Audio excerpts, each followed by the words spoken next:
ለዓለም ሁሉ ጽኑ ሰላምን ያድልልን። እና እንዴት አላችሁ የኔ ተወዳጆች? ዛሬ አጠር ያለ መልእክት ለማስተላለፍ ነው የገባሁት። ዛሬ አንድም ሰው ገዝተ ልቀበልም የተወሰኑ ሐሳቦችን ተናግሬ ነው ሞተው። እንግዲህ ሁላችሁም እንደምታውቁት የኦርቶዶክስ የመልካም ወጣት መርሃ ግብር በቲክታክ ፕላትፎርም ላይ ተጀምሯል። በዚህም የተነሳ ደግሞ በጣም ብዙ የሆኑ እህት ወንድሞች ከተለያየ አይነት ህይወት መውጣት ፈልገው ወደ ቅዱስ ቤተክርስቲያን መመለስን ፈልገው ወደኛ በጣም ብዙዎች ሲመጡ ነበርና ከሰሞኑ ትንሽ በቤተሰብ ጉዳይ ምክንያት ወደ ላይቭ ስትሪም መግባት አልቻልኩኝም። በጣም ብዙ የሆኑ ነገሮች ተፈጥረዋል እንግዲህ ላይቭ ባልገባውባቸው ታይሞች ላይ እና የተወሰኑ ሰዎች በጣም በመከፋት በጣም በማዘን ባስተላለፏቸው መልእክቶች የተነሳ ሰዎች ይህንን ሰዎችን እየለወጠን ያለ ትልቅ መርሃ ግብር ለመተቸት ሲሞክሩ ተመለከትኩኝ። እዚህ ጋር ማስተላለፈው መልእክት አሁን ለተለያዩ አካላት ነው የሚሆነው። አንደኛ በመጀመሪያ ደረጃ ወደኛ የምትመጡ እህት ወንድሞች በመጀመሪያ መልእክት ማስተላለፍ ፈልገው ለእናንተ ነው። በመቀጠል ደግሞ እኛ ጋር መታችሁ ከዛ በኋላ መጥፎ የሆኑ ትችቶች መጥፎ የሆኑ መልእክቶች በውስጥ እየተላኩላችሁ በነገሮች ሁሉ በጣም በማዘንና በመከፋት ተስፋ እየቆረጣችሁ ላላችሁ እህቶች ወንድሞች፣ ከዛ በመቀጠል ደግሞ ለነዚህ በጣም ተከፍተው በጣም አዝነው ቁስሎቻቸውን አይዟችሁ ለመባል ፍቅርን በመፈለግ ፍቅርን በመናፈቅ በሶሻል ሚዲያ ላይ መልእክቶቻቸውን ለማስተላለፍ የሚሞክሩ እህት ወንድሞችን ለከንቱ ዓላማ ወይም ደግሞ በጣም ይሄ ቶክሲክ የሆኑ ቃላቶችን ለመጠቀም የምትጠቀሙ ሰዎችም ስላላችሁ ለእናንተም ጭምር የተለያዩ ሐሳቦችን እመለከታለሁ እናገራለሁም ጭምር። ክርስቲያኖች እንደምታውቁት ይህች ቅድስት ቤተክርስቲያናችን ክርስቶስ በደሙ የመሰረታት ቤት ናት። እደግመዋለሁ፣ ክርስቶስ በደሙ የመሰረታት ቤት ናት። በፊልጶስ ቂሳሪያ የደቀ መዛሙርቱን ሰብስቦ ጌታችን መድኃኒታችን ኢየሱስ ክርስቶስ አንድ ጥያቄን ጠይቆ ነበረ። መን ይብለኒ ሰብ ለወልደ እጓለ እመሕያው፣ ሰዎች እኔን ማን ይሉኛል ብሎ ጠየቃቸው። እና የዚህ ጊዜ ሐዋርያት በአጠቃላይ ሰዎች ሲሉ የሰሙትን ለጌታ ለኢየሱስ ክርስቶስ ነገሩት። አንዳንዶች ኤልያስን ይሉሃል፣ አንዳንዶች ደግሞ ዮሐንስን ይሉሃል፣ አንዳንዶች ደግሞ ከነቢያት አንዱ ነው ይሉሃል እያሉ በሰዎች ዘንድ ሲነገር የሰሙትን በአጠቃላይ ለክርስቶስ ነገሩት። እናም ጌታችን ኢየሱስ ክርስቶስ ከዛ በኋላ አንድ ጥያቄን ደግሞ ጠይቋቸው ነበር። ያ ደግሞ ምንድነው? እናንተስ ደግሞ እኔን ማን ትሉኛላችሁ የሚል ነበር። እናንተስ ደግሞ እኔን ማን ትሉኛላችሁ ባለ ሰዓት ሊቀ ሐዋርያት ቅዱስ ጴጥሮስ ከተቀመጠበት ብድግ ብሎ አንተ ውእቱ ክርስቶስ ወለ እግዚአብሔር ሕያው ብሎ ነው የመለሰለት። አንተ ክርስቶስ የሕያው የእግዚአብሔር ልጅ ነህ ብሎ ነው የመለሰለት የኔ ተወዳጆች። እናም ጌታችን ኢየሱስ ክርስቶስ ጴጥሮስ ይህንን ቃል ከመለሰለት በኋላ ዝም አላለም። ጴጥሮስ ንዑድነ ክቡርነ እስመ ዘኢከሰተ ለከ ዘሥጋ ወደም አላ አቡየ ዘበሰማያት፣ ይህንን ቃል የገለጸልህ ስጋዊ ደማዊ መምህር አይደለም በሰማይ ያለ አባቴ እንጂ። ስለዚህ ጴጥሮስ ንዑድነ ክቡርነ አንተ አለት ነህ። በዚህ ቻለትነት ላይ ደግሞ ቤተክርስቲያኔ ትታነጻለች አለ። ክርስቲያኖች ይሄንን ሐሳብ በደንብ አድርጋችሁ አስምሩበት። በዚህ ቻለትነት ላይ ቤተክርስቲያኔ ትታነጻለች። ወአናቀጸ ሲኦልኒ እይህየለዋ፣ የገሃነም ደጆችም ደግሞ ምን አይሏትም አይችሏትም አለ። እንግዲህ የእምነታችን ጀማሪና ፈጻሚ ሆነው ጌታችን አምላካችን መድኃኒታችን ኢየሱስ ክርስቶስ ይህች ቅዱስ ቤተክርስቲያን በአለት ላይ የጸናች እንደሆነ የገሃነም ደጆችም ደግሞ የሚችሏት እንዳልሆነች አስረግጦ በዚህ መጽሐፍ ቅዱስ ክፍል ላይ ነግሮናል። ሰው የዚህ የኦርቶዶክስ የመልካም ወጣት መርሃ ግብር ትልቁ ዓላማ በሰዎች ህይወት መነገድ፣ በሰዎች ህይወት በነገራችን ላይ መሸቀጥ አይደለም። እንዲህ አይነት ሐሳብን የሚናገሩ ሰዎች ከየት እንዳመጡት እኔ ባላቅም፣ ምናልባት ብዙ ጊዜ ሰዎች እንዲህ አይነት ነገርን የሚናገሩት እነሱ ካላቸው ኤክስፒሪየንስ ሊሆን ይችላል። ምናልባት በሰዎች እንባ ገንዘብ የነገዳችሁ፣ በሰዎች እንባ ራሳችሁን ያፈመሳችሁ፣ በሰዎች እንባ ዝናን ያተረፋችሁ ሰዎች ልትኖሩ ትችላላችሁ። ፈለጋት ናት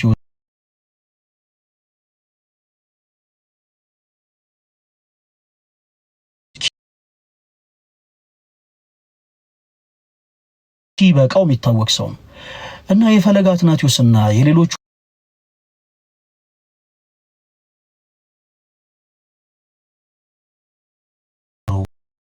ሲመሰክሩ ልክ እነሱ የተጫሙትን ጫማ የተጫሙ ብዙ ነፍሳት አሉ ክርስቲያኖች። ለምሳሌ በባለፈው በጣም ነው የገረመኝ። ባለፈው አንዲት በግብረ ሰዶም ህይወት ላይ ትኖር የነበረች እህታችን መጣ ነበር። የዛችን እህታችንን መምጣት ከርሷ በላይ እኛ ነን የተጠነቀቅንላት። ምክንያቱም ሰዎች መተው ከዚህ ቀደም የነበሩበትን ነገር ሲናገሩ በመጀመሪያ እነሱ ሊያምኑበት ይገባል።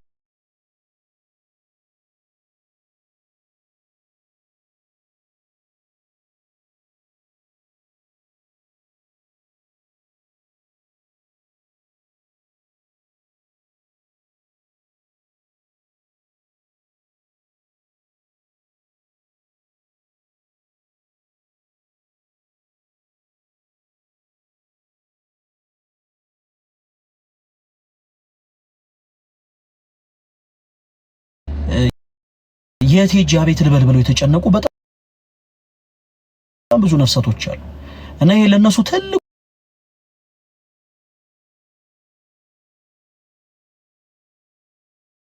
ተነግሮ ቀጣይ ምን ማድረግ አለባት? ቀጣይ እስከምን ድረስ ነው መሄድ ያለባት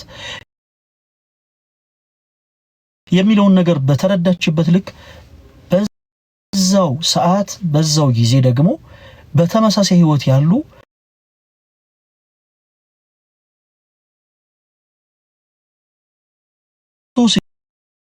የሶስት ትምህርት ቤት ሆነላቸው ማለት ነው።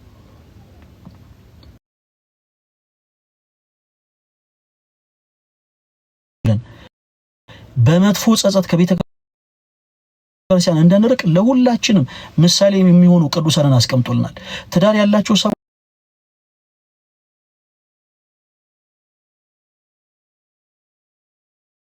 ያቄምን ሐናን የመሰሉ በጣም ድንቅ የሆኑ ቅዱሳኖች አሉ በቅዱስ ቤተክርስቲያናችን። ስጋቸውን በመሸጥ ሲሴስኑ የነበሩ ነገር ግን ቅዳሴው ናፍቋቸው ማህሌቱ ናፍቃቸው እንዴት ወደ ቅዱስ ቤተክርስቲያን እንመለሳለን የሚሉ ነፍሳት ሲኖሩ ለነሱ ምሳሌ የሆኑ ዘንድ ጌታችን ኢየሱስ ክርስቶስ ምሳሌን አድርጎ ያስቀመጣቸው ብዙ ቅዱሳን አንስቶች አሉ። እነ ማርያም ዘነይን፣ እነ ግብጽኤት ማርያም፣ ሌሎችም በጣም ብዙ ስማቸው ተጠርቶ የማያልቁ በጣም ብዙ የሆኑ ነፍሳቶች አሉ። በተመሳሳይ እጅግ በጣም ዱርዬ ሆነው ሰዎችን በጉልበት እየመቱ ሰዎችን በጉልበት እየቀጠቀጡ ሰዎችን በጉልበት በጣም ብዙ ደባን እየደረሱ ነገር ግን ወደ ቅዱስ ቤተክርስቲያን እንዴት ብዬ መለሳለሁ የሚሉ ሰዎች እንዴት ወደ ቅዱስ ቤተክርስቲያን ገብቼ ቅዳሴ ያስቀድሳለሁ፣ እንዴት ኪዳኑን አደርሳለሁ፣ እንዴት ብዬ በንስሐው ተመላለሳለሁ የሚሉ ሰዎች ቢኖሩ ክርስቶስ ለነሱ ምሳሌን አስቀምጦላቸዋል። እንደ ጳውሎስ አይነቱን አሳዳጅ የነበረ እንደ ሙሴ ጸሊም አይነቱን አሳዳጅ የነበረን ሰው ምሳሌ አድርጎ አስቀምጦልናል። አያችሁ የነሱ ህይወት ለሌሎቹ ትምህርት ይሆናል ማለት ነው። ክርስቲያኖች ይሄንን በጣም አስመራችሁ ልታስተውሉት ይገባል። ሌላውን ተውት። አሁን ላይ በሶሻል ሚዲያ ላይ መጥተው ምናልባት የተፈጠሩትን ጉዳዮች እስከምናረጋግጥ ድረስ በዚህ ጉዳዮች ላይ ምንም ልንል አንችልም። አንዳንድ ጊዜ ሶሻል ሚዲያ በጣም ከባድ ነው፣ ጥንካሬ ይፈልጋል። በዚህ ጉዳይ ላይ ሆድ ብሷቸው የተናገሩ እህቶችን ክርስቲያኖች ልትቀየሟቸው አይገባም፣ ልትፈርዱባቸው አይገባም። ምክንያቱም በውስጥ መስመር በጣም ብዙ መልእክቶችን ያስተናግዳሉ። እኛ ጋር ገብተው ረፍት አገኘን ሲሉ በቀድሞ ህይወታቸው ሊተቻቸው የሚፈልጉ በጣም ብዙ ሰዎች አሉ እና ጥንካሬ ይፈልጋል። እንዲህ አይነቱ ህይወት ጥንካሬ ይፈልጋል። ክርስቲያኖች ልክ ወደ እንደዚህ አይነት መንገድ መጥቼ መለውጥን ፈልጋለሁ ስትሉ በመጀመሪያ ማድረግ ያለባችሁ ትልቁ ነገር ለራሳችሁ ልታሰምሩት የሚገባው ትልቁ ነገር ምንድነው? እንደ ቅዱሳን አባቶቻችሁ የጸና ተጋድሎ ያስፈልጋል። የጸና ተጋድሎ ያስፈልጋል። የጸና ተጋድሎ የሌለው ሰው በምንም ታምር የሚሰነዘረውን ድንጋይ ሊቋቋሙ አይችልም። ወደ ቀድሞ ነገር እንመለስና የሰዎች ኃጢአት ተነገረ አልተነገረ፣ ሰዎች ከዚህ ቀደም ያደረጉት ነገር ተነገረ አልተነገረ ምን ያደርጋል? በጣም ብዙዎች ጥያቄ ሆነባቸው ሐሳብ ነው። በጣም ብዙዎች ቆይ ቅርታ ጊዜ ሰዎች ሰላም ሊሉ ወይ እንዴት ናችሁ? ሰላም ናችሁ? እንዴት ናችሁ? ሰላም ናችሁ? እግዚአብሔር ይመስገን። እንዴት ናችሁ? እሺ ወንድሜ ከባድ ችግር ላይ ወደቀ። ኦኬ ተራ ላይ ነበራችሁ? አዎ ተራ ተነሳ። ኦኬ ማን ያንተ ስም? ቴዲ እሺ አንተስ? ተሙ። ኦኬ ወዴት ሄዳችሁ ነው ታዲያ? ይኸው ግራ ገባን፣ ታውቃለህ፣ ጨነቀን። እናቴ ነው ያራራልሽ። ይኸው እንባ እየወጣ ነው ማለት ነው። እሺ አይዟችሁ፣ ምግብ ጠፋኝ። ችግር የለም። እሺ እግዚአብሔር እራት በላችሁ? አልበላንም። ያራራልሽ በእውነት እናቴ ነው። እሺ ከባድ ችግር ላይ ወደቅን። እሺ እራት ብሉ። እኔ ነኝ የጋበዝኩት። እሺ እኔ አባት በጣም ነው የማመሰግነው። እሺ እሺ እሺ እኔ አባት ይቅናችሁ፣ ከኃጢአት በስተቀር የልባችሁን መሻት እግዚአብሔር ይፈጽምላችሁ። አሜን። እሺ እሺ እኔ አባት እሺ በጣም ነው የማመሰግነው። ደህና ደሩ። እሺ እሺ እሺ አሜን። ሶሪ ጋይስ በጣም ይቅርታ። እሺ ረጅም ሰዓት መስኮት ላይ ቆሞ ስለነበረ የግድ ማውራት አለብኝ። በጣም ይቅርታ። ደግሞ በከንቱ ዳሲ እንዳትመለከቱት እንደው በመቤቴ። ኦኬ ሰው ወደ ቀድሞ ነገራችን እንመለስ። የሰዎች ኃጢአት ሰዎች እንዴት ያስተምራል?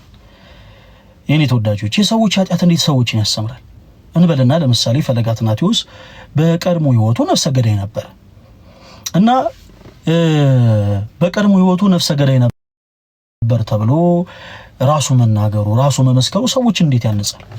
ሰዎች ምን ያስተምራል? እባካችሁን ክርስቲያኖች በስሜታዊነት ፕሊስ አትናገሩ። ስሜታዊያኑን የመጀመሪያ ትልቁ ነገር ስሜታዊያን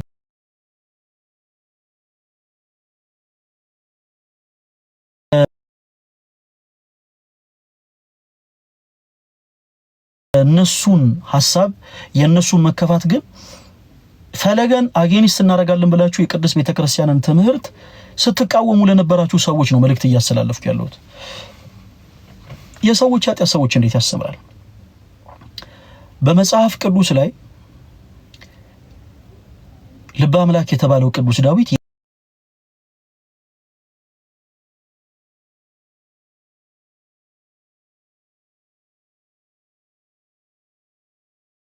ቤተክርስቲያናችንን ትምህርት ሳያውቁ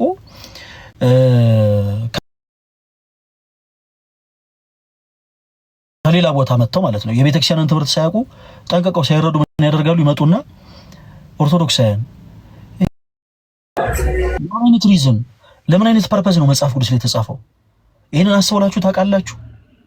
ይሄንን እንደው ለራሳችሁ ጠይቃችሁ እንደው መልሱን ስለመመለስ ሞክራችሁ ታውቃላችሁ? በመጽሐፍ ቅዱሳችን ላይ ዳዊት የሰራቸው በጣም ብዙ የሆኑ ኃጢአቶች ተጽፈዋል። ለምንድን? ምክንያቱም በዚህ ዘመን ያሉ ሰዎች በኃጢአት ሲወድቁ በበደል ሲወድቁ እኔ ኃጢአተኛ ነኝ እኔ በደለኛ ነኝ ብለው ከቅድስት ቤተክርስቲያን መጥፎ በሆነ ጸጸት ራሳቸውን እንዳያርቁ እግዚአብሔር አንድ እንማርበት ዘንድ የሱን ኃጢአት አስቀምጦልናል። እንኳንኛ ኃጥእ የሆነው እንኳንኛ በደለኛ የሆነው ልበ አምላክ የተባለው ቅዱስ ዳዊት እንኳን ይወድቃል፣ ተነስቷልም፣ በንስሐ ሕይወት ተመላልሷል፣ አልቅሷል፣ አንብቷል፣ ክርስቶስም ይቅር ብሎታል። እግዚአብሔር ከሰው ልጅ ይፈልግ የነበረው ትልቁ ነገር ጸጸት ነውና ጸጸትንም ደግሞ ዳዊት ገንዘብ አድርጎ አሳይቷልና የእርሱ ውድቀቱ መነሳቱን በመጽሐፍ ቅዱስ ላይ ተቀምጦልናል። ለምሳሌ ከተጻፉ ኃጢአቶች ውስጥ ለምሳሌ ዳዊት በቤተ መንግስቱ ሲመላለስ የወታደሩን የኦሪዮንን ሚስት ተመለከተ። በዓይኑ ተመለከታት፣ ተመኛት። የኃጢአት እንግዲህ ትልቁ መንስኤ የሚሆነው ማየት ነው። የተመኘውን ነገር ይመኛል፣ ያየውን ነገር ይመኛል። የተመኘውን ነገር ደግሞ ገንዘብ ያደርገዋል። ሰው ዳዊት አያት፣ ተመኛት፣ ከዛም ወደ ቤተ መንግስቱ አስጠራት። እናም ከሷ ጋር በኃጢአት ወደቀ፣ በስጋ ፍትወት ወደቀ። ዳዊት ከእርሷ ጋር በስጋ ፍትወት ከወደቀ በኋላ ኦሪዮን ከእርሷ የሚጸነሰው ልጅ የዳዊት ነው እንዳይባል ኦሪዮንን ከጦር ሜዳ አስጠርቶ ስለ ጦር ሜዳው ጠይቆት ስለ ጦር ሜዳው ውሎ በአጠቃላይ መረጃ ተቀብሎት በል ወደ ባት ገብ ተረፋለሁ፣ ከቤት ጣሪያ ገባና ረፍ፣ በል ትንሽ ረፍት አድርግ፣ ብላ ጠጣ፣ ሚስትንም ማግኛት ብሎ ወደ ባቱ እንዲገባ አደረገው። ኦሪዮን ግን ታቦተ ጽዮን በአሕዛቦች እጅ ተማርካ ሳለ ከቤት የጣሪያ በታች ገብቻ አልገባም ብሎ ሌሊቱን ሙሉ ከሚስቱ ሳይገናኝ ከውጭ ቆሞ አደረ። ይሄን የሚነግረን መጽሐፍ ቅዱስ ነው። እሺ ከዛስ ዳዊት በበነጋታው ኦሪዮን በከሚስቱን በስጋ አውቋት እንደሆነ እንዳላወቃት ወታደሮቹን ጠየቀ። ኦሪዮን ከቤቱ ጣሪያ በታች ገብቶ እንዳላደረ ሰማ። ለምን እንዲህ እንዳላደረገ ዳዊት ጠየቀው። ኦሪዮንም ደግሞ መለሰ ታቦተ ጽዮን በተላጠች ተማርካ ሳለ እንዴት ከቤቴ ጣሪያ በታች እገባለሁ አለው። የዚህ ጊዜ ዳዊት የሚያደርገው ነገር ቢያጣ ኃጢአቱን ለመከለል ብሎ ኦሪዮንን በጦር ሜዳ አስገደለው። ክርስቲያኖች ይሄ ታሪክ ለኛ ምን ሊያደርግልን የተጻፈው? ምን ሊያደርግልን ነው? ዳዊት ያደረገው ይሄ ነገር ባይጻፍስ? እንደው አንዳንድ ጊዜ ንስሐ የተገባበት ጉዳይ ይታለፋል አይደል? ዳዊት ይሄ የሰራው ነገር ለምንድን ነው ተጽፎ የተቀመጠው? ለምንድን ነው በመጽሐፍ ቅዱስ ላይ ተዘግቦ ያለው? ምክንያቱም የዳዊትን ውድቀት የወደቁ በጣም ብዙዎች አሉ። የዳዊትን ውድቀት የወደቁ በጣም ብዙ ነፍሳቶች አሉ። እነዛ ነፍሳቶች ወድቀው በወደቁበት ጭቃ ላይ ተንከባለው እንዳይቀሩ ዳዊት ወድቆ እንደተነሳ ክርስቶስ ሊያሰብረን ስለፈለገ የዳዊት ታሪክ በመጽሐፍ ቅዱስ ላይ ተጽፏል። ስለዚህ ክርስቲያኖች የሰው ኃጢአት እኛን ያሰምረንም አትበሉ። እንዲህ ስንል ግን በቤተ ክርስቲያናችን ሰዎች የሰሩት ኃጢአት በአጠቃላይ ነውራቸው ይገለጣል ማለት አይደለም። ክርስቲያኖች ፈለገ አትናቴዎስ የካህናትን ስራ እየሰራ አይደለም። በቤተ ክርስቲያናችን አይንተ እግዚአብሔር የሆኑ ካህናት ንስሐ አባት አድርጋችሁ የምትይዟቸው ማለት ነው ምን ተብሎ ይጠራሉ? አይንተ እግዚአብሔር ተብሎ ይጠራሉ። እኛ ጣሪያ ከልሎን መጋረጃ ጋርዶን ሰው አላየንም ብለን እግዚአብሔር በብርሃን አይኖቹ እያየን የሰራነው ነውር በአጠቃላይ ይቅር እንዲለን ክርስቶስ እንዳለን ራሳችሁን ለካህን አሳዩ ስላለን ራሳችን ወስደን ለካህን እናሳያለን። ይሄ የካህናት አገልግሎት ነው። ምዕመናን እያንዳንዱ ድክመታቸውን እያንዳንዱ ነውራቸውን ባልና ሚስቶች በመኝታ ቤታቸው ሁሉ የሚገጥማቸውን ጉዳይ በአጠቃላይ ለካህናት አባቶቻቸው እንዲነግሩ መጽሐፍ ቅዱስም ያስተምራል። ቤተክርስቲያን የትምህርት ነው። ነገር ግን ወድቀው የተነሱ ሰዎች እንደተነሱ ሁሉ ውድቀታቸው ደግሞ ሌሎችን የሚያስተምር ከሆነ እነሱ ፈቃደኛ ከሆኑ ልናደምጣቸው ይገባል። እንዴ ሌላውን ተውት ክርስቲያኖች። ማርያም ዘናይን ከቅድስና ህይወቷ በፊት ትሴስን እንደነበረ ለምንድን ነው ቅዱስ ቤተክርስቲያን ዛሬ የምመዘግበው? ዛሬም ድረስ ትዘግባለች ቤተክርስቲያናችን። ማርያም ዘናይን የቅድስናን ህይወት ገንዘብ ከማድረጓ በፊት ትሴስን የነበረች ሴት እንደነበረች፣ ከብዙ ወንዶች ጋር በስጋ ፍትወት ትወድቅ የነበረች ሴት እንደነበረች ቤተክርስቲያናችን የማርያም ዘናይንን ታሪክ በዛ መልኩ ትጽፋለች። ለምን እንዴ ማርያም ዘናይን ንስሐ የገባችበትን ጉዳይ ቤተ ክርስቲያን ኃጢአቷን አስታውሳ ይሄው ማርያም ዘናይን ማለት እንዲህ አይነት ሴት ናት ልትል ነው? አይደለም። ይኸውላችሁ ክርስቲያኖች የሰዎችን ኃጢአት መከለልና መደበቅ ክርስቲያናዊ ግዴታችን ነው። ፈለገ አትናቴዎስ ሲያጠፋ፣ ፈለገ አትናቴዎስ ሲበድል የፈለገ አትናቴዎስን ኃጢአቱና በደሉን መከለል ክርስቲያናዊ ይሰራል። ነገር ግን ፈለገ አትናቴዎስ የኔ ውርቀት ሰዎችን ያስተምር ይሆናል ብሎ ግን ሲናገር ማዳመጥ ይህ ክርስቲያን የሆነ ነገር አይደለም። ምክንያቱም እናንተ ከሲዮት የምትማሩት ነገር ካለ ፈለገ አትናቴዎስ የህይወቱን ተሞክሮ ቢነግራችሁ ምንም ማለት ስላልሆነ የቅዱሳንም ዜና በዚህ መልኩ ነው እኮ የተመዘገበው። ማርያም ዘናይን ክርስቶስን ከማወቋ በፊት ከብዙ ሰዎች ጋር በስጋ ፍትወት ትወድቅ ነበረ። ግን አንድ ተርኒንግ ፖይንት ነበረ፣ በቃ ወደ ክርስቶስ ኢየሱስ የተመለሰችበት። በጣም የሚገርማችሁ የማርያም ዘናይን የንስዋ በጣም የሚለየው ምንድነው? ክርስቶስ በመዋዕለ ሥጋዌ በነበረበት ዘመን የነበረች እናት ነች። ብዙዎች ባለሽቷ ማርያም ብለው ይጠሯታል። ባለሽቷ ማርያም ትክክለኛ ስሟ ግን ማርያም ዘናይን ነው። ማርያም ዘናይን ረጅም ጊዜ በስጋ ፍትወት ኖረች። ከዛ ግን በመስታወት ሁለንተናዋን ተመለከተችና አለቀሰች። እናንተ ጸጉሮቼ ነገ እኮ ረጋፊዎች ናችሁ፣ እናንተ አይኖቼ ነገ እኮ ፈሳሾች ናችሁ፣ እናንተ ጉንጮቼ ነገ እኮ ወዳጆች ናችሁ ብላ አለቀሰች። የኔ ተወዳጆች እንባን አነባች። አይኖቿ ቀሉ፣ ሽፋሽፍቶቿ ጠቆሩ። ከዛም አንድ ውሳኔን ወሰነች። ከኃጢአቷ ሁሉ አጥቦ ሊያነጻት የሚችለው ክርስቶስ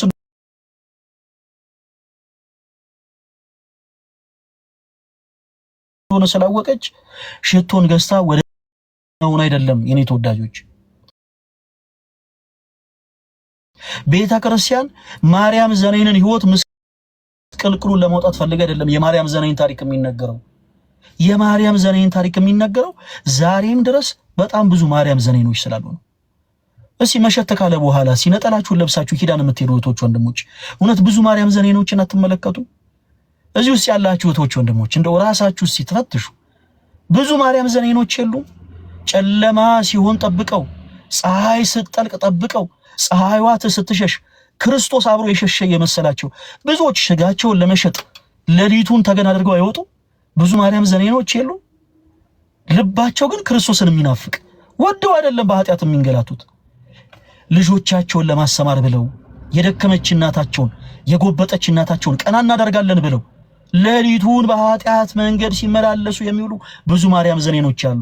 አያችሁ ቤተክርስቲያናችን እነዚህ በጣም በፍቅርና በስስት የምንወዳቸው እህቶቻችን ወደ ቅድስት ቤተክርስቲያን በናፍቆት ልክ ሕፃን ልጅ እናቱን ሲያይ እየሮጠ ሄዶ እንደሚያቅፋት ሁሉ እነዚህም ደግሞ እህቶች በፍቅርና በናፍቆት ወደ ቅድስት ቤተክርስቲያን ሮጠው ይቀርቡ ዘንድ ቤተክርስቲያናችን የማርያም ዘኔንን ታሪክ ታወሳቸዋለች። የማርያም ዘኔንን ታሪክ የምታወሳቸው ግን ማርያም ዘኔንን ልታማ ፈልጋ ሳይሆን የእሷ ሕይወት የክርስቶስ ትምህርት ቤት ሆኖ እነሱ ይማሩበት ዘንድ ነው። ከሰሞኑ በቲክታክ ፕላትፎርም ላይ በተለይ ሁለት እህቶች እግዚአብሔር አምላክ አሁንም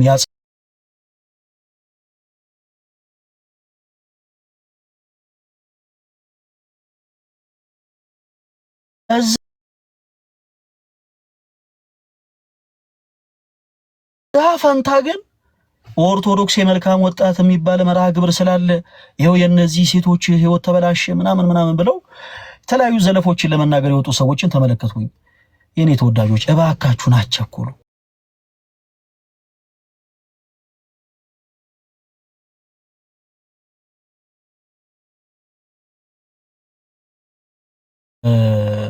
በመጀመሪያ ሄሉም እጅግ በጣም የምንወዳት እጅግ በጣም ጠንካራ የሆነች እህት ነች። በጣም በነገር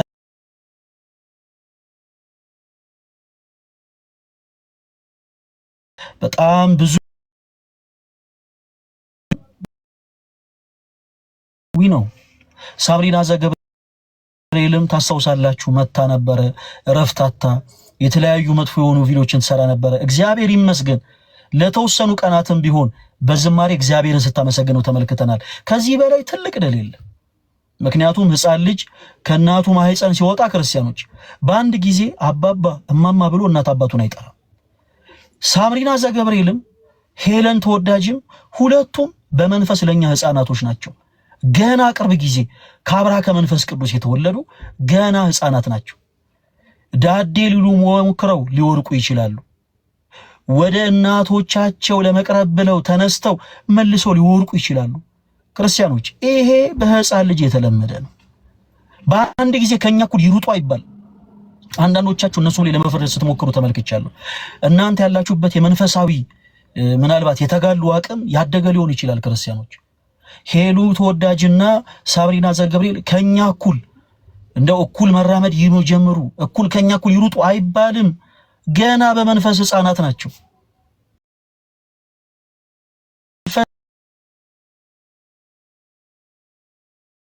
ጠንካራ ስላልሆኑ በጣም ብዙዎች ባደረጉት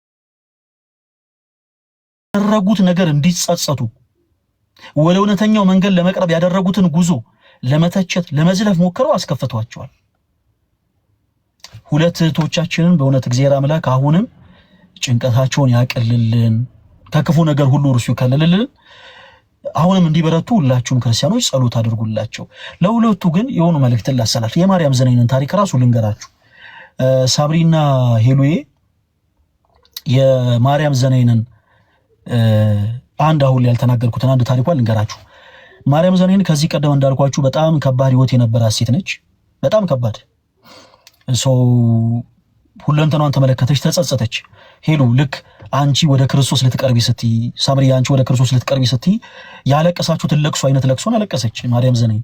እንደውም ከዛ እጥፍ የሆነ ለቅሶ፣ ከዛ እጥፍ የሆነ እንባን አለቀሱ። ማርያም ዘኔን ካለቀሰች በኋላ አንድ ነገር አሰበች። ሽቶ ገዝታ ወደ ክርስቶስ ዘንድ ቀርባ በእግሮቹ ስር ተደፍታ እያለቀሰች እግሮቹን በእንባዋ አጥባ ሽቶ ልታርከፈከፈለት አሰበች።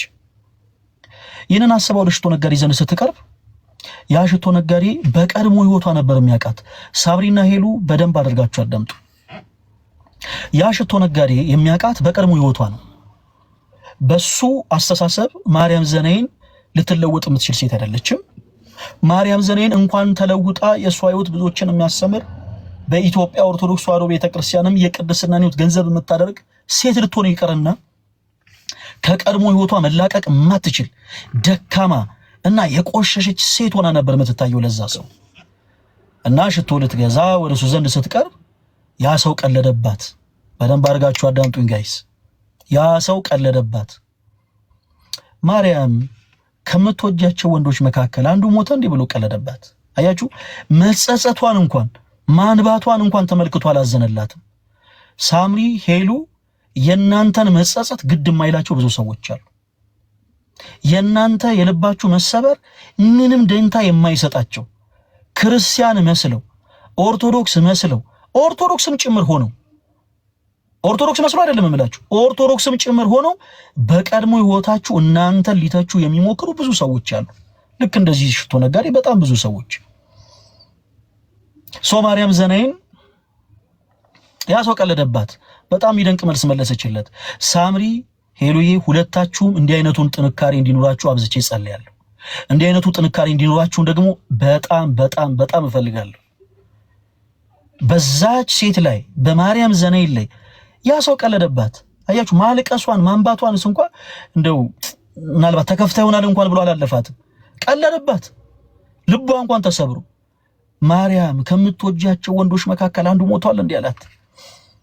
የዚህን ጊዜ ማርያም ዘናይን የሚደንቅ ምላሽ መለሰችለት። አዎ እጅግ በጣም ከምወዳቸው አብልጬም ትልቅ ቦታ ከምሰጣቸው መካከል አንዱ ዛሬ ሞቷል፣ እርሱም ኃጢአቴ ነው፣ አሁን ልቀብረው እየሄድኩ ማለች።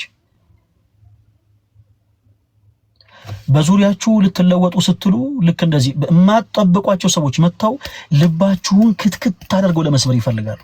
ልባችሁን ልትለወጡ ስትሉ ወደ ክርስቶስ እቅፍ ልትቀርቡ ስትሉ ሰይጣን አንደበት አውጥቶ እናንተ ሊናገር ስለማይችል አንደበት ያደረጋቸው ብዙ ሰዎች ይነሳሉ። በውስጥ መስመር ይጽፉላቸዋል። አንቺን ብሎ እንደዚህ አንቺን ብሎ ክርስቲያን አናቀሽም እንዴ? አንቺ እኮ ከዚህ በፊት እንዲህ አይነት ያደረግሽ ሰው ነሽ ሊሉ ይሞክራሉ። ክርስቲያኖች ይሄ መልእክት ለሄሉና ለሳምሪ ብቻ አይደለም፣ ለሁላችሁም። ክርስቶስ የረሳላችሁን ኃጢአት ሰው አስታወሰው አላስታወሰው እባካችሁ ደንታ አትስጡት። እባካችሁ ስለ መድኃኒዓለም ኃጢአታችንን አጥቦ ሊያነጻ የሚችለው ማን ብቻ ነው? ክርስቶስ። ክርስቶስ አጥቦ ያነጻውን ኃጢአት ሰው አስታወሰው አላስታወሰው እባካችሁ ደንታ አትስጡት፣ ቦታ አትስጡት። ክርስቲያኖች የሰላሙ ንጉስ፣ የጌቶች ጌታ፣ የአምላኮች አምላክ፣ የንጉሶች ንጉስ የሆነው ክርስቶስ ብቻ ይርሳልን ኃጢአታችንን። እርሱ ብቻ ይቅር ይበለን። መሐሪ ነው እርሱ።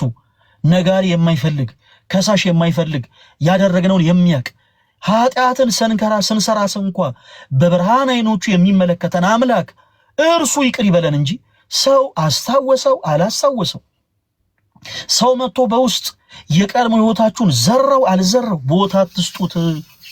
ቦታ አትስጡት። እንደ ማርያም ዘናይን ቆፍጣና ሁኑ እህቶች። በቀድሞ ማንነታችሁ ሊዘልፏችሁ የሚመክሩ ሰዎችን በፍጹም ቦታ እንዳሰጧቸው፣ በፍጹም እንዳታለቅሱላቸው። ወንድሞች እንዳታለቅሱላቸው። ይሄ ለነሱ ትልቅ ድል ነው። ዝም በሉ። አስታውሱ፣ ሰው በቀድሞ ማንነታችሁ ሊዘልፋችሁ ባልሰራችሁትም ነገር ያለ ስም ሲሰጣችሁ ዝም በሉ። እናንተ ዝም ስትሉ እግዚአብሔር እመኑኝ ስለናንተ ይናገራል። አለቀ። ማንባት አይጠበቅም። ሰው ማንንም ተረድቶ አያውቅም። እዚህ ላይቭ ላይ መታችሁ የሆነ ነገር ስትናገሩ ሰው እንዲረዳችሁ አይደለም። ክርስቲያኖች የናንተ ህይወት የእግዚአብሔር ትምህርት ቤት ሆኖ ሌሎች ይማሩበት ዘንድ እንጂ እዚህ ላይቭ ላይ የሚሰበሰብ 2000 ይሁን 8000 ሰውም ለናንተ መፍትሄ ሊሆናችሁ አይችልም። መፍትሄያችሁ አምላካችሁ መድኃኒታችሁ ክርስቶስ ኢየሱስ ብቻ ነው። አለቀ። ከዛ ውጪ ሰው ለማንም መፍትሄ ሆነ። በውስጥ መስመር ሰዎች መጥተው የቀድሞ ህይወታችሁን እያነሱ አንቺ እኮ ማለት እንደዚህ ነሽ አናቅሽም እንዴ አንተ እኮ ማለት እኮ በቀደመ ህይወት እኮ እንዲህ አይነት ሰው ነው ደግሞ ከመጀመሩ ነው ደግሞ አንተ ነጠላ ለባሽ የምትሆነው እያለ ሰው የሚያሳውሳችሁ ከሆነ ቦታ እንዳሰጡት፣ ክርስቲያኖች ቦታ እንዳሰጡት ዝም በሉ። አለቀ። ዝምታ ጠላትን ያረዳል። ዝምታ ጠላታችሁን ያሸንፋል። ዝምታ እያንዳንዱ እናንተን ሲመለከት ራሱን የሚያዞረውን አረፋ የሚደፍቀውን ሁሉ ያንበረክክላችኋል። ምክንያቱም እናንተ ዝም ስትሉ እግዚአብሔር ስለእናንተ ይናገራል። አለቀ። እንኳን በሰራችሁት ነገር ባልሰራችሁት ነገር እንኳን ሰው ቢሳለቅ ቦታ እንዳሰጡት። ሰውን ለመለማመጥ የምትሞክሩ ከሆነ የኔ ተወዳጆች እኔ በጣም ከባድ ነው የሚሆነው ህይወታችሁ። እውነቴን ነው የምላችሁ፣ በጣም ከባድ ነው የሚሆነው። በምንም ተአምር ለሰው ቦታ እንዳሰጡ፣ እንደ ሎጥ ሚስት ወደኋላ እንዳትመለከቱ። የሎጥ ሚስት የጨዋ ሐውልት ሆና የቀረችው ወደኋላ ዞራ ተመልከታ ነው። ወደኋላ ዞራ ተመልከታ። በውስጣችሁ እሰይ በሏችሁ።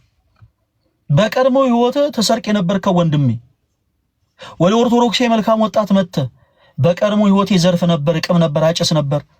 እግዚአብሔር ይመስገን አሁን ግን በቃ ለመመለስ እፈልጋለሁ ብለህ ስትናገር በመመለስህ ሊደሰቱ ሲገባቸው ፈንታ መጽሐፍ እኮ ሲናገር ምንድነው የሚለው?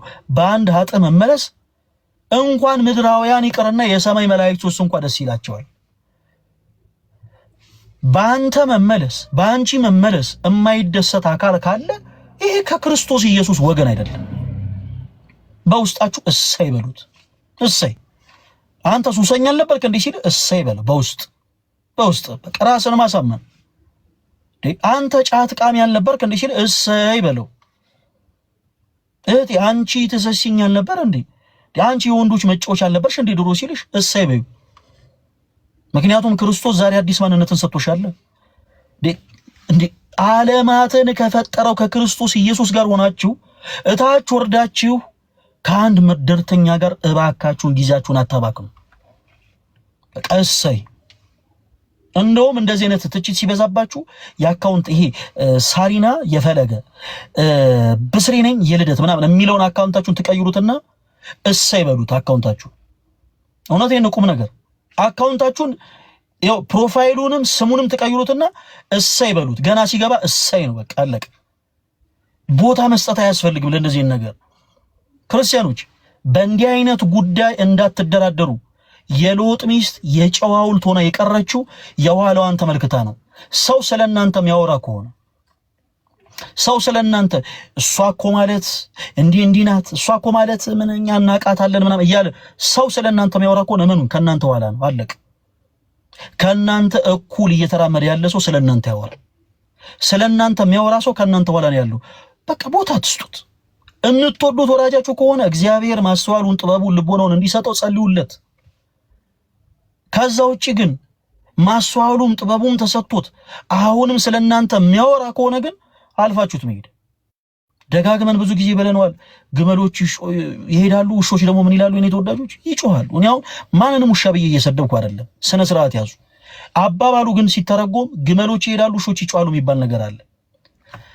እናንተ ክርስቶስን የሚያክል ውድ ዕቃ የተሸከማችሁ ክርስቲያኖች ናችሁ። ክርስቶስን ይዛችሁ ስትጓዙ ብዙ ውሻ ይጮሃል በየመንደሩ። ግመሎች ይወላችሁ በበረሃ ሲሄዱ በጣም ውድ የሆኑ ሽቱ፣ በጣም ውድ የሆኑ ማዕድናት፣ በጣም ውድ የሆኑ ዕቃዎችን ይዘው ነው የሚጓዙት። የመጨረሻ ረካሽ የሚባል ነገር ቢይዙ ግመሎች ጨው ነው የሚይዙት። ኦኬ፣ ዓለምን ሁሉ የሚያጣፍጥ ጨው ማለት ነው።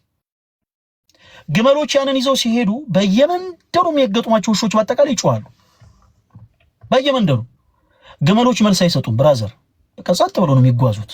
እህቴ አንቺ ወደ ክርስቶስ መጓዝን ስትጀምሪ፣ ራስሽን ወደ ክርስቶስ ስታቀርቢ የሚጮህ ውሻ ካለ መልስ እንዳሰጪው አለቀ። ውሻ ዝም ብሎ መጮህ ልማዱን መጮህ አያስፈልግም። እናንተም ዞራችሁ ውው እንዳትሉ ስለ መድኃኒዓለም እንደ ግመል ጸጥ ብላችሁ ተጓዙ ወደፊት።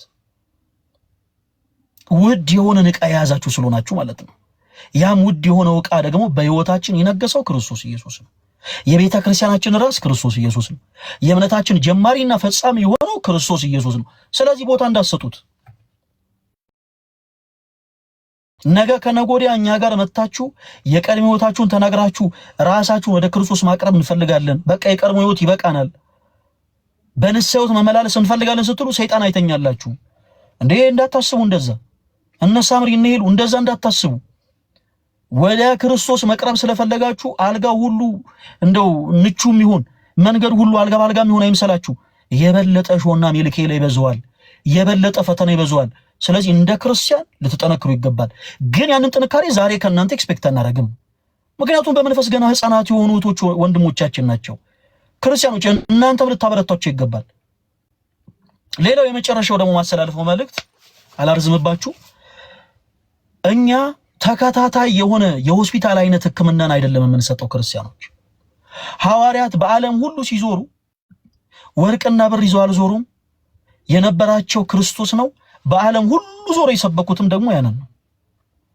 ላይቭ ላይ ስትመጡ የኔ ተወዳጆች ፈለገ አትናቴዎስ ሁል ጊዜ ያወራናል ብላችሁ ኤክስፔክት የምታደርጉ ከሆነ ኤክስፔክት እንዳታደርጉ። በጣም ብዙ ሰው መልእክት ይጽፋል። እኔ በውስጥ መስመር በጣም ብዙ መልእክቶች ይጻፉልኛል። ሁሉንም አልመልስም። ከዚህ ቀደም ብያችኋለሁ፣ ሁሉንም አልመልስም። ሰላም ፈለገ እንዴት ነህ? በጣም ነው የምንወድህ ምናምን የሚሉ መልእክቶች ይጻፉልኛል። ክርስቲያኖች ንቄ አይደለም አቃልዬ አይደለም፣ በጣም ብዙ መልእክት ስለሆነ ግን ምን አደርጋለሁ መሰላችሁ? ነገ ጠዋት ፖስታለሁ። የሚላክልኝ መልእክት ብዛቱ ምን ያክል እንደሆነ አሳያችኋለሁ። አንድ ቀን ላይቭ ገብቼ ስወጣ የሚላክልኝ መልእክት ምን ያክል እንደሆነ ብዛቱ አሳያችኋለሁ።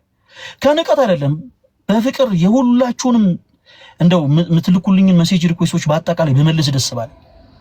ግን አንገብጋቢ የሆኑትን ነው ማስቀድመው። ራሴን ላጠፋ ነው የሚል መልእክት አይቼ በፍጹም አላልፈውም፣ በፍጹም።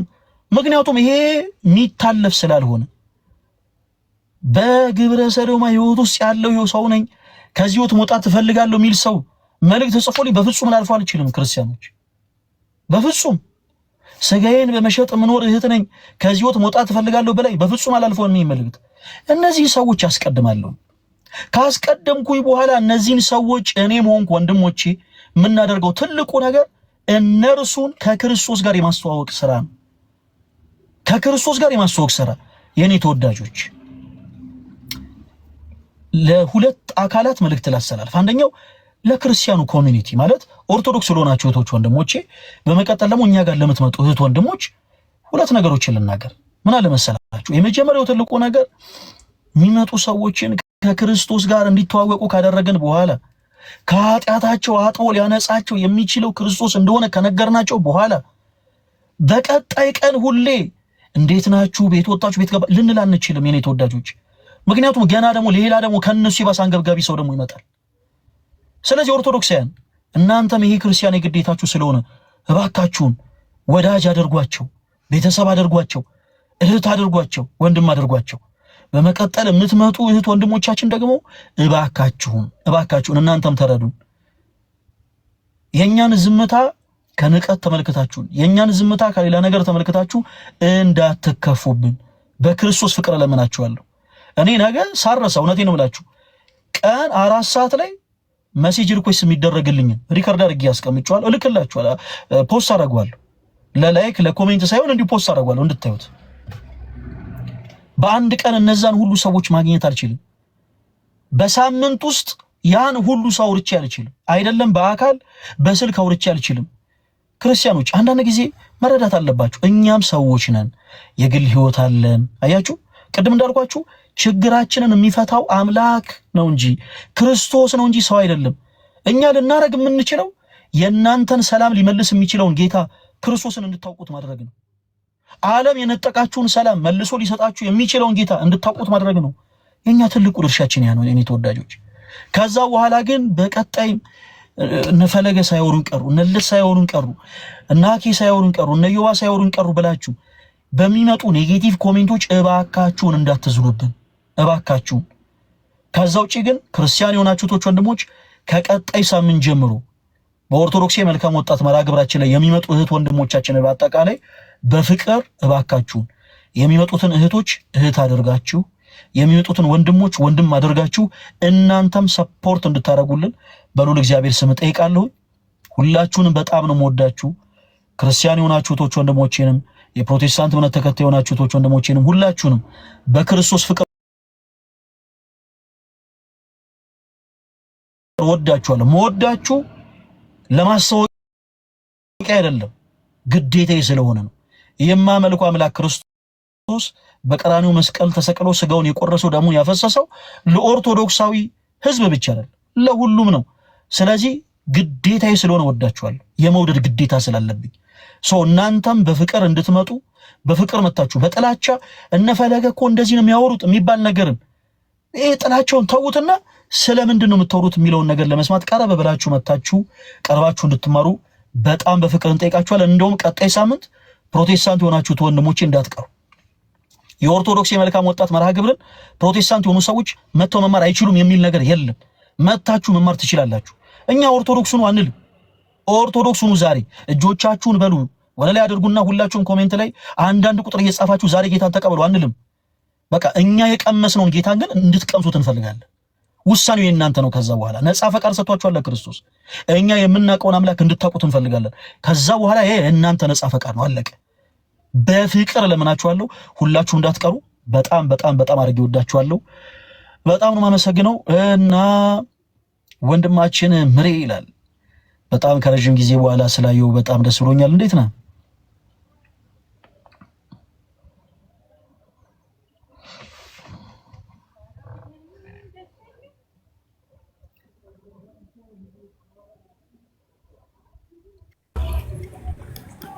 እንዴት ነህ ምረት?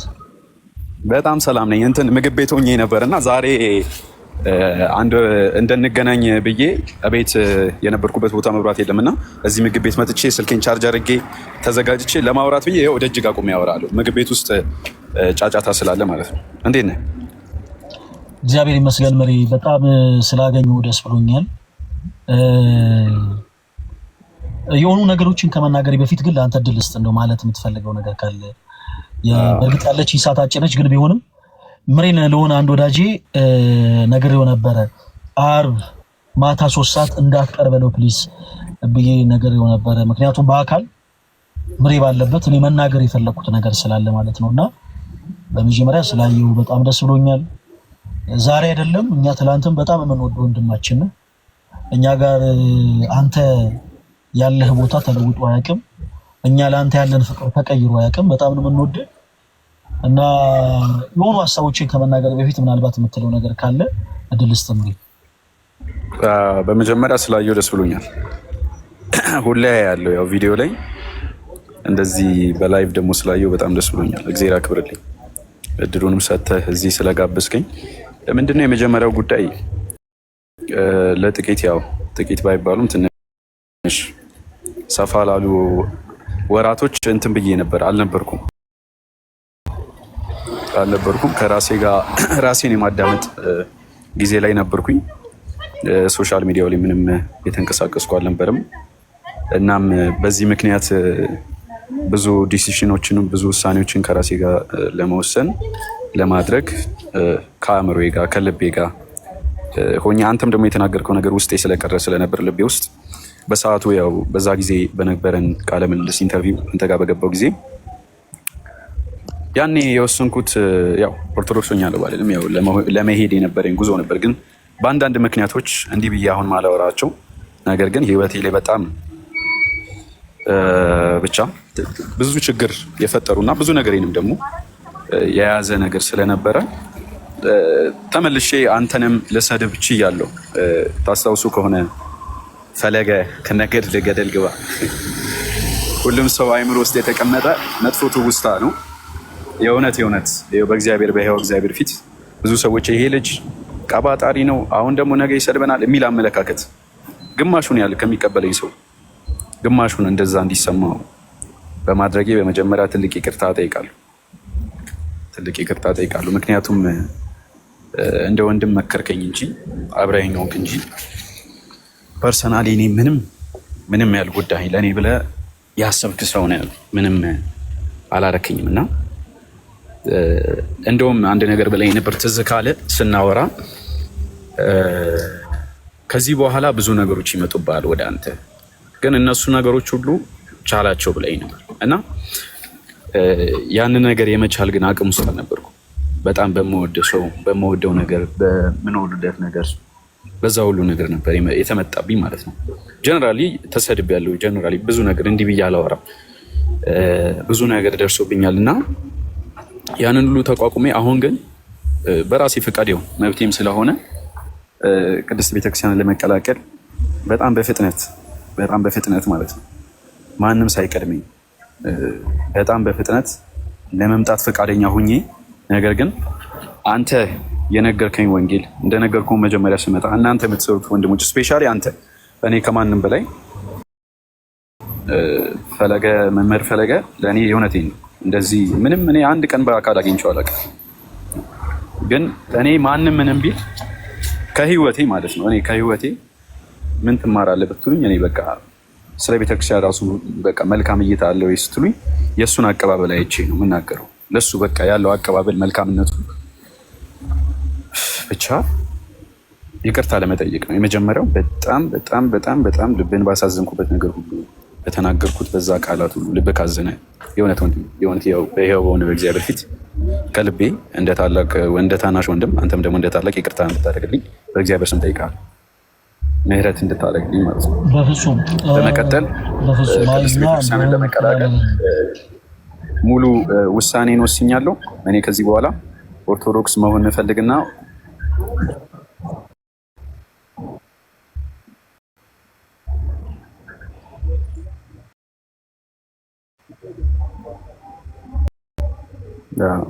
ይሰማል ድምጼ?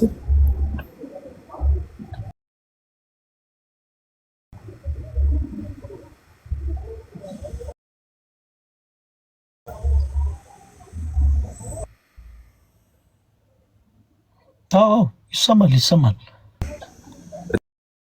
ድምጼ ይሰማችኋል?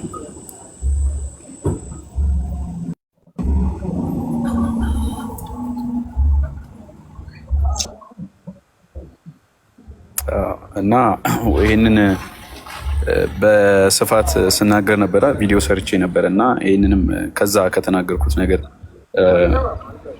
አንጻር ይቅርታ ለመጠየቅ እወዳለሁ። ወንድሜ አመሰግናለሁ ስለምሰጠኝ መልካም የሆነ ፍቅር። አሁንም አክብረኝ እዚህ ላይ ከአንተ ጋር እንደሆን ስላደረግክ በጣም አመሰግናለሁ። እግዚአብሔር ያክብርልኝ። አመሰግናለሁ። ምሬ በጣም ነው የምናመሰግነው። በጣም ደስ ብሎናል። በመጀመሪያ ምን አለ መሰላችሁ፣ ፕሊስ እባካችሁ እኔ የሃይማኖት ፖለቲካ ማንንም አይጠቅምም እና ምናልባት እዚህ ሆናችሁ ወንድማችን እዚህ ስላለ ፕሮቴስታንት የሆኑ አማኞች ላይ የምንናገረው ምንም አይነት የጥላቻ ነገር የለም እና እንደዚህ አይነት አስተሳሰብ ያላችሁ ቶች ወንድሞች በጌታ ፍቅር ለምናችሁ ፕሊስ አቁሙ። ምህረት ወንድማችን ቅድም እንዳልኩ በጣም ነው እኛ የምንወድ። እኛ ጋር ልዩ ቦታ አለ። እኛ ጋር ልዩ ቦታ የሚኖርህ ፕሮቴስታንት ስለሆንክ ወይም ኦርቶዶክስ ስለሆንክ አይደለም፣ ፈለከን ስለዘለፍከው አይደለም፣ ምናምን ምናምን ምናምን። እንዲሁ ሁሉንም ሰው የመውደድ ግዴታ አለብን። ሰው እንወድሃለን፣ በቁም ነገር እኛ እንወድሃለን። ምህረት ወደ ኦርቶዶክሳውያን ጋር የመጣው ከሁሉ በፊት በፕሮቴስታንቱ ቤት ያለው ነገር ስላደከመው ነው። ያደከመው ደግሞ ያ ነገር ብርታትን እንዲፈልግ አድርጎታል። ብርታትን ፈልጎ ደግሞ ወደዚህ ቅድስት ቤተክርስቲያን መጓዝን ፈልጓል። ሰው ቀደም እንዳልኳችሁ እኛ የሃይማኖት ፖለቲካ የምናራምድ ሰዎች አይደለንም። የሃይማኖት ፖለቲካን ብናራምድ ዛሬ ሆኑ ክርስቲያኖች እልል በሉ፣ ኮሜንት ላይ ሁላችሁም ኑ በብርሃኑ ተመላለሱ ጻፉ ምናምን፣ በዚህ ወጡ በዚህ ፈለገ ይችላል በሉ ምናምን ብለን የሆነ ሰው ሲያደርግ እንደነበረው ላይቭ ላይ እዚሁ ቁጭ እንዳለ ኦርቶዶክስ ሆኛለሁ በል፣ ባንደበት ጌታ ኢየሱስ ክርስቶስን አምላክ እንደሆነ አምናለሁ በል፣ ድንግል ማርያም ቅዱሳኑ አማላጅ እንደሆነ አምናለሁ በል ምናምን ብለን ድራማ መስራት እንችላለን። ግን ዓላማችን አይደለም። ክርስቲያኖች ድራማና የእውነት ህይወት ልዩነት አለው። ምናልባት በድራማ ብሔራዊ ቲያትር ገብታችሁ ቁጭ ብላችሁ ስትመለከቱ ገበሬ እየዘራ ልታዩ ትችላላችሁ። በድራማ እየዘራ አክት እያደረገ ልታዩ ትችላላችሁ። እያረሰ እየተወነ ልትመለከቱ ትችላላችሁ። ነገር ግን ፍሬ ሆኖ በቅሎ ታጭዶ ወደ ገበያ የሚወጣ እህል አይኖርም። አያችሁ፣ የድራማ ትልቁ ኪሳራ ያ ነው። ድራማ መምሰል ማስመሰል እንጂ እውነት አይደለም። ስለዚህ ሰው ሊያርስ ልትመለከቱ ትችላላችሁ፣ ሲዘራ ልትመለከቱ ትችላላችሁ። በስሎ ደርሶ ታጭዶ ግን ወደ ገበያ የሚወጣ እህል የለም። የኛ ትልቁ ዓላማ ደግሞ እያስመሰሉ ማረስ አይደለም። ብዙዎች እያስመሰሉ እያረሱ ነው። ኦኬ፣ እየተወኑ ነው። ሞፈር የሚመስል ነገር ይዘው፣ ቀንበር የሚመስል ነገር አዘጋጅተው፣ በሬ የሚመስሉ ነገሮችን አድርገው ሰዎች ፊት እየተወኑ ነው። እያረሱ እየመሰሉ፣ እየዘሩ እየመሰሉ እየተወኑ ነው። እመኑኝ፣ በቅሎ ግን ገበያ የሚወጣ ነገር የላቸውም። እኛ ደግሞ ድራማ እየሰራን አይደለም። የእምነታችን ጀማሪና ፈጻሚ የሆነው ጌታችን መድኃኒታችን ኢየሱስ ክርስቶስ ቃሉን በሐዋርያቱ በኩል በእውነት ተሰብኮልን አውቀነው ተረድተነው ያመንነው እስከሆነ ድረስ እኛም የእውነት ቃሉን እየሰበክን ቃሉን እየኖርነው እንኖራለን እንቀጥላለን እንጂ ምን ሰራበት ድራማ ምን ተውንበት ተውኔት የለም። ሰው ምሕረት ወንድማችን ዛሬ ለኛ ስሜት የሆነን ጎበዝ በቃ ቶሎ በል ዛሬውኑ ነገውኑ እንትበል አንልም። ምሬ በፍቅር አሁን እንደዚህ ሲል ክርስቲያኖች ፍቅር መስጠት እናንተም በደንብ ቻሉበት። ምናልባት ከዚህ ቀደም ስህተቶች ይኖራሉ። ብዙ ስህተቶችን ሁሉም በሚዲያ አይነገርም። ኦኬ ሁሉም በሚዲያ አይነገር። ለምን እንደዚህ አይነት ነገሮች ተፈጠሩ? ብዙ ነገሮች ይኖራሉ። ሁሉም በሚዲያ አይነገርም። እጆቻችሁን ዘርግቻችሁ ተቀበሉ። ቤተክርስቲያናችን ጠዋትም የመጣውን ከሰዓትም የመጣውን 11 ሰዓትም የመጣውን በሮቿን ከፍታ እኩል ትቀበላለች። ስለዚህ ሁላችሁም እጆቻችሁን ዘርግታችሁ ተቀባዮች ሁኑ። ከዛ ውጪ ግን በፍቅር እንዲረዳ የምንፈልገው ነገር ምንድነው? ለመሬት ዛሬ በአንድ ጊዜ ሰዎች ኦርቶዶክስ አይሆኑም። መሬት ዛሬ ኦርቶዶክስ መሆን ስለበፈለገ ብቻ ኦርቶዶክስ ይሆናል ማለት አይደለም። ዶክትሪኗን ማወቅ አለበት። ለምሳሌ መሬ በቻልከው አቅም ምናልባት እንግዲህ እኔን ትቀርበኛለህ እኔ ያለሁኝ ምናልባት ከኔ ውጪ ደግሞ ለልደት የሚቀርቡ ከሆነ ሌሎችም ወንድሞች የምታውቃቸው ካሉ ቀረበ ብለህ ብትጠይቅ አሁንም ምናልባት ልብህ ወደዚህ ቅዱስ ቤተክርስቲያን መምጣት ሊፈልግ ሊሆን ይችላል። ነገር ግን ብዙ ጥያቄዎች ደግሞ ሊኖሩብህ ይችላሉ። እንደው ኦርቶዶክስ ቤተክርስቲያን ይሄ ትምህርቷ እንደው ትንሽ እንደው መጽሐፍ ቅዱስ አይመስለኝም እንደው ይሄን ነገር ብታብራሩልኝ ይሄን ነገር ብታስረዱኝ የሚለው ነገር ካለ ቀድመህ ካንተ ጥያቄዎች መተው እኛ በእናስረዳ። ከዛ በመቀጠል ደግሞ ምንም ጥያቄዎች እንኳን ባይኖሩ መሰረታዊ የሆኑ የቤተክርስቲያን ትምህርቶች አሉ። አንድ ሰው ወደዚህ ቅዱስ ቤተክርስቲያን ከመግባቱ በፊት ወደዚህ ቅዱስ ቤተክርስቲያን አማኝ ከመሆኑ በፊት በመጀመሪያ የሚማራቸው ትምህርቶች አሉ። እነዛን ትምህርቶች ተምረህ ተረድተህ ስሜታዊ ሆነ ሳይሆን ከስሜታዊነት ርቀ በፍቅር የቤተክርስቲያንን ትምህርት አላምጠው እንደዋጡ ወንድሞቻችን ውጠ ቃሉን የምትናገር ቃሉን መስካሪ ወንድማችን እንድትሆን እንፈልጋለን። በዚህ አጋጣሚ በነገራችን ላይ ውስጥ ያላችሁ ኦርቶዶክስ የሆናችሁ ወንድሞችም ስሜታዊነት ለክርስትና ጸር ነው። ብዙ ጊዜ ሰዎች ብዙ እርምጃቸው ባጭሩ የሚገተው ስሜት የሆኑ ስለሚጓዙ ነውና እኔም ሌሎቻችንም ሁላችንም ስሜት ልንሆን አይገባም። ስሜቴ ሳንሆን በጣም በእርጋታ በጣም በፍቅር በጣም ስክን ብለን ነገሮችን ተጉዘን ያለምነውን ነገር እውን እናደርገዋለን። መሬ ዛሬ እንድትመጣ የፈለኩት ዛሬ ኦርቶዶክስ ሆኗል በቃ ዛሬ ደስ ይበላል። ፖለቲካ ለመስራት አይደለም። ያኔ አንተን ተጠቅመው ቤተክርስቲያንን ሲዘልፉ የነበሩ ሰዎችን ዛሬ ከእንደገና ያነሱን ስተሰርቼ አንተን ገስል ያርጌ እነሱን ልዘልፍ አይደለም። የሃይማኖት ፖለቲካ ልሰራ አይደለም። ቅድም እንዳልኩት እንደ ተውኔት እንደ ድራማ በወንጌል ድራማ አንሰራም። ይልቁኑ በወንጌል እውነት የሆነውን ቃል እንሰብካለን እንጂ እና ብሬም በርታ። ከሰኞ እስከ ሐሙስ ባሉት ቀናት አልፎ አልፎ እኔም ላይቭ እገባለሁ እና ምናልባት የምታነሳቸው ጥያቄዎች ካሉ የግድ ላይቭ ላይ መሆን የለበትም። እኛ በአካል መገናኘትም እንችላለን። በውስጥ መስመር አንዳንድ መልእክቶችን አስቀምጥልኝ። ምን አመቺ ሰዓት ሲኖረኝ ያለበት ድረስ መምጣት እችላለሁ። ቁጭ ብለን ሻይ ቡና እያለን ይሄ ትምህርት እንዲህ ነው እያለን እናወራለን። በርታ። ሁሉም ኦርቶዶክሳውያን ይወዱሃል። በቃ በነገራችን ላይ በስተመጨረሻ ብለው ምንድነው መውደቅ አዳማዊ ነው፣ ወድቆ አለመነሳት ግን ሰይጣናዊ ነው። ከሰው ስህተት ከብረት ዝገት ከእንጨት ደግሞ ጭስ አይጠፋም። ሰዎች ነን፣ እንወድቃለን፣ እንስታለን። ወድቆ መነሳት ግን አዳማዊ ነው። አዳምም ወድቆ ነው የተነሳው። አንተም ምንም ሌላ የተፈጠረ ነገር የለም። የሆነ ነገሮች ወድቀ ነበር፣ ተነስተሃል። እግዚአብሔር ይመስገን። በርታ። ፕሮቴስታንት ሆነህም ራሱ ብትቀጥል እንወድሃለን። ብቻ መተህ እንድትማር መተህ እንድትጠይቅ ብቻ ነው እኛ የምንፈልገው። በርታ፣ እንዳጠፋብን ምሬ ፈልይ ይል ነበር። አየህ እኔ ስለምወድ ነው፣ በጣም ነው የምሬን ነው። እኔ ብዙ ጊዜ ሶሻል ሚዲያ አልነበርኩም። ይህን 4 ቀን በፊት ነው የመጣሁት። ግን በጣም ማየው ሜቢ ስገባ ስወጣ ፕሮፋይል ላይ ያሳያል። እኔ በጣም የምመለከተው ያንተን ብዙ ነገር እግዚአብሔር ያክብር። የጀመርከውን የወንጌል ጉዞ መድኃኒዓለም ጽናቱን ሰጥቶ አሁን ደግሞ ብዙ ወጀብ ቢኖርም ብዙ ነገር ቢኖርም እኔም እየጸለይኩልህ ነው። አምላክ በሚያውቀው እግዚአብሔር ከጎን ሆኖ ባለው ነገር ሁሉ እያበረታ ጠላቶችን አፋቸውን ዝም እያስባለልህ ወንጌልን በስፋት እየሰበክ ብዙዎችን ደግሞ ይህንን ትክክለኛ የሆነው ክርስቶስን መዳንን፣ ወንጌልን፣ ጽድቅን ትክክለኛ የሆነ ደግሞ አስተምህሮ የሚገኝበት ቤተክርስቲያንን የሚመጡበት ወደዚች ቤተክርስቲያን የሚፈልሱበትን ጉዞ ጀምረሃልና እግዚአብሔር አምላክ ያክብር፣ ክብረት ይስጥልኝ ወንድሜ። እግዚአብሔር ጨምሮ ጨምሮ ሰላሙን ጤናውን ይስጥ። የአንተ ስም በክርስቶስ አንዴ የተጻፈ ስለሆነ የወንጌሉን ስራ የሚሰሩ ደግሞ የእግዚአብሔርን ወንጌል ስራ የሚሰሩ ሰዎች ደግሞ ብዙ ነገር ይነሳባቸዋል፣ ብዙ ነገር ይባላሉ። በዚህ ሁሉ ውስጥ ግን እግዚአብሔር ኃይላቸው ነው፣ እግዚአብሔር መደገፊያቸው ነው፣ አምላክ ብርታታቸው ነው። ከእግዚአብሔር ደግሞ ቀጥሎ እኛ ወንድሞች፣ እኔም ደግሞ እንደ ወንድም ከአንተ ጋር ልሆን ሁሌ ዝግጁ ነኝ። ወድሃለሁ፣ አከብርሃለሁ። መድኃኒዓለም ከአንተ ጋር ይሁን። አመሰግናለሁ። አሜን አሜን። ምሬ በቃ በውስጥ መልእክት አስቀምጥልኝ።